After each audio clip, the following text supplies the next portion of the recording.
안녕하세요. 오늘은 2023년 2월 28일 화요일 아침입니다. 저는 대파교회와 놀스베이 교회를 섬기는 정선옥이라고 합니다. 기도드리고 제9과 탐심을 주의하라는 내용을 가지고 교과를 시작하도록 하겠습니다. 기도하겠습니다. 하늘에 계신 저희들의 아버지, 예수님께서 이 땅에 오실 때까지 우리가 그리스도인으로 잘 살아갈 수 있도록 주여 도와주옵소서. 한시도 당신의 자녀임을 잊지 않게 하시고 한시도 우리가 우리의 신분을 망각하며 살아가는 저희들 되지 않도록 주여 도와주옵소서. 이 땅에 살면서 아버지의 자녀로서 아버지께 영광 돌리는 삶을 살 수 있게 하시고 그러므로 말미암아 이 땅에서도 주께서 허락하신 축복을 마음껏 누릴 수 있는 저희들 되게 도와주시옵소서. 우리와 함께 하심을 감사드리오며 거룩하신 예수님의 이름으로 기도드렸습니다. 아멘. 예, 감사합니다. 우리는 이번 주에 2023년 제1기 그분이 오실 때까지 주인을 위해 관리하면서 제9과 탐심을 주의하라는 내용을 살펴보고 있습니다. 우리는 일요일 소재를 통해서 루스벨이 타락한 이유가 바로 탐심이었으며 탐심이 곧 우상이었다라는 사실을 살펴보았습니다. 그리고 월요일 소재에서는 아간의 탐심이 가져온 무서운 결과를 살펴보았습니다. 오늘은 신약에서 유다의 탐심이 가져온 무서운 결과를 살펴보도록 하겠습니다. 구약에서 가장 비극적인 사건이 아담의 타락이라면 신약에서의 가장 비극적인 사건은 제자인 가룟 유다가 스승인 예수님을 고작 은30냥에 판 사건일 것입니다. 가룟 유다는 어쩌면 예수님의 제자 중에 가장 세상적으로 볼 때에 똑똑한 사람이었을지도 모르겠습니다. 이런 이야기가 있습니다. 어떤 회사에서 유능한 심사원을 뽑기 위해 예수님의 12 제자를 대상으로 면접을 본다면 어떤 결과가 나올지 분석을 해보았다라고 합니다. 12 제자의 학력과 그리고 경력, 성경에 나오는 여러 태도들을 분석해서 데이터화시킨 결과는 다음과 같았습니다. 베드로는 성격이 불같이 급하고 즉흥적이어서 일을 그르치고 큰 실수를 할 가능성이 높다라고 평가가 나왔습니다. 그리고 안드레는 다른 사람 밑에 있던 자로서 여차하면 기업의 정보를 빼돌릴 가능성이 있는 인물입니다. 그 다음에 야고보는 혁명가적인 기질이 있어서 회사로서는 채용하기에 좀 위험한 존재로 평가받았습니다. 그 다음에 요한은 성격과 행동이 느리고 불법 청탁을 하다가 걸린 적이 있는 요주의 인물이었습니다.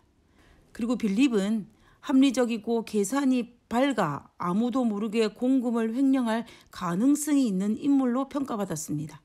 그 다음에 마태는 세리 출신이며 자신의 이익을 위해서라면 어떤 일이라도 할 이기적인 사람이었습니다. 그 다음에 가나안 시몬은 정치적 우위인 열심당원이어서 노조를 조직해 파업을 주도할 가능성이 있는 인물로 평가받았습니다. 그 다음에 도마는 매사에 너무 의심이 많고 부정적인 성격을 가진 인물로 평가받았습니다. 그 다음에 나다나엘은 성실하기는 하나 모험심과 도정정신이 약한 무사 안일주의자라는 평가를 받았습니다. 그리고 다데오는 출신이 불분명하고 인내심이 없어서 쉽게 포기하고 좌절할 수 있는 인물로 평가받았습니다. 그리고 맨 마지막에 가룟 유다는 회사가 원하는 가장 이상적인 사원으로 학식과 경험을 겸비한 인물이며 실업가의 감각과 사교성을 지니고 있는 인물로 평가받았습니다. 자, 제자들에 대한 이런 평가는 다소 인위적이기는 하지만 사실 대부분의 제자들은 당시 사회적으로 뛰어나거나 우수한 사람들은 분명 아니었다라는 것입니다. 그럼에도 불구하고 초대교회 제자들은 예수님과 3년 동안 함께 다녔고 후에 성령 충만을 받은 후 놀라운 영향력을 지닌 사람들로 살았습니다. 자기에게 주신 복음 전파의 사명을 감당하기 위해 목숨까지 내어놓은 헌신적인 삶을 살았던 사람들이었습니다.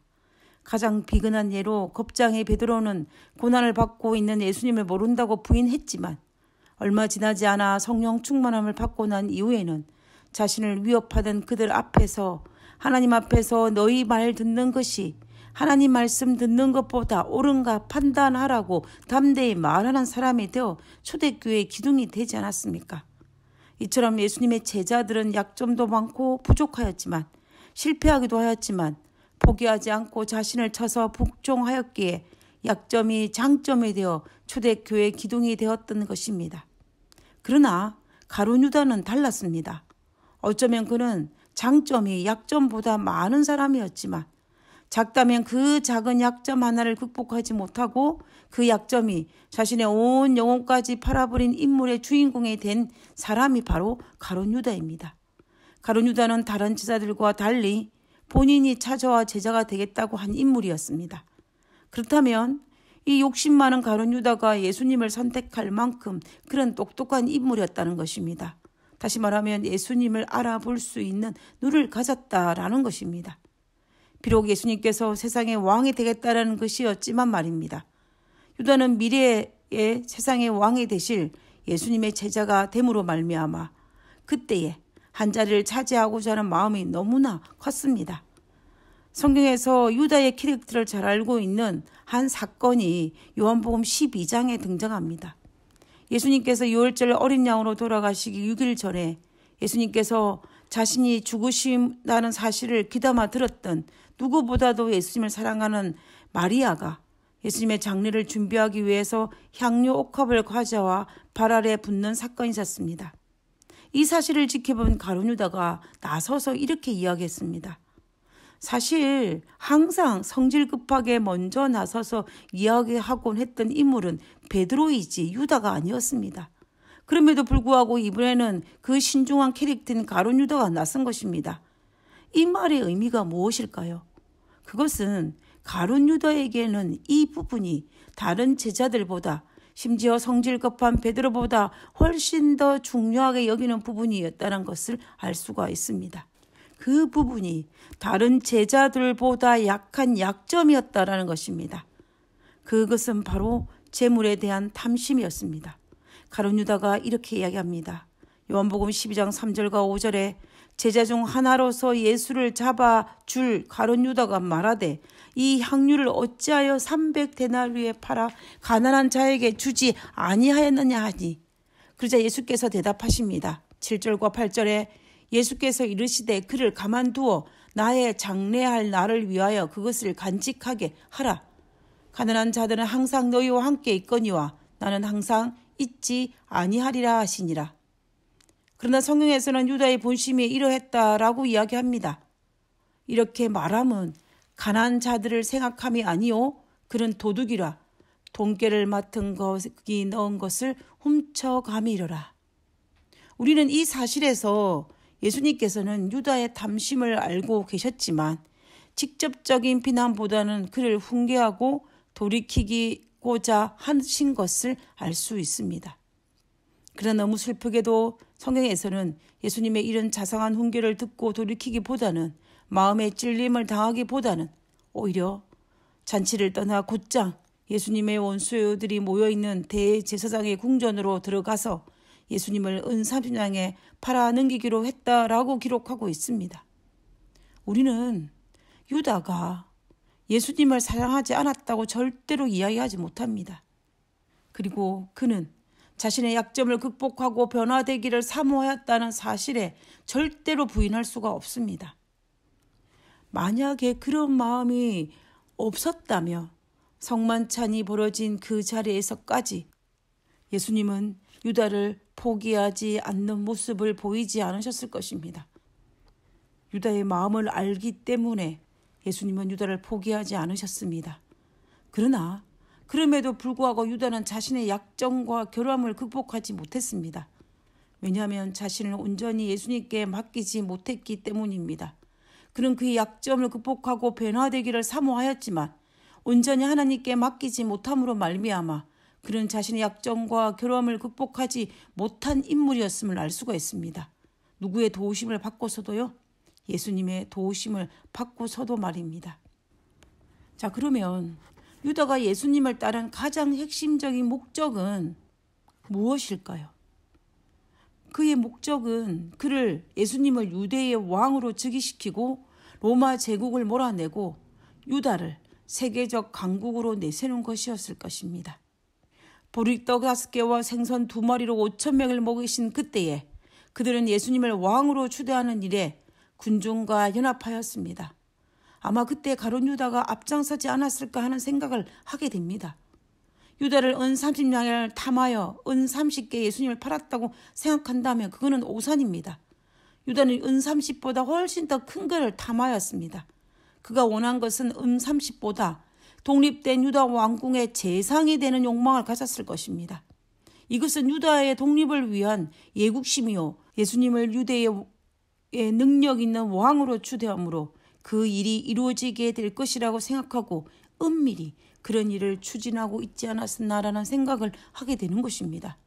그가 선생을 은 30이라는 헐값에 팔아넘긴 것은 그런 위기를 통하여서 예수께서 자기의 생존을 위해서 자신이 가진 능력을 발휘하여 로마의 군대를 쓰러뜨리고 그때의 유다가 독립을 하고 로마를 멸망시키길 바라는 유다의 본심이 숨어 있었습니다. 그래서 그는 감히 스승을 팔기 위해서 겟세마네로 로마의 군인들을 데리고 왔던 것을 볼 수가 있습니다. 한마디로 예수님께서 더 이상 세상의 왕으로 취임하는 것을 미루지 못하도록 궁지로 몰아넣은 것입니다.